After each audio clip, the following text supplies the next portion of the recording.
আশারিতে bike ও মারুতির মুখোমুখি সংঘর্ষ, মৃত এক, আহত এক। মর্মান্তিক এই ঘটনাটি রবিবার আনুমানিক 7:30 নাগাদ পশ্চিম মেদিনীপুর জেলার দেবরা ব্লকের আশারি এলাকায়। পুলিশ সূত্রে জানা যায়, একটি মারুতি গাড়ি আশারির দিক থেকে লোয়াদার দিকে যাচ্ছিল, অপরদিকে বাইক আরোহী বাইক নিয়ে আশারির দিকে আসছিল। আশারি বাজার ঢোকার আগে মদ দোকানের সম্মুখে মুখোমুখি সংঘর্ষ হয়। ঘটনায় মৃত্যু হয় বাইক আরোহীর।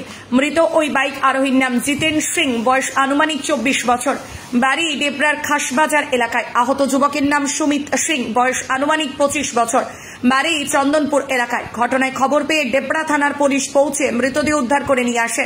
আহত ব্যক্তিকে ডেবরা সুপার স্পেশালিটি হাসপাতালে ভর্তি করানো হয়েছে বলে প্রাথমিকভাবে জানা গিয়েছে। ব্যুরো রিপোর্ট, আর কে নিউজ।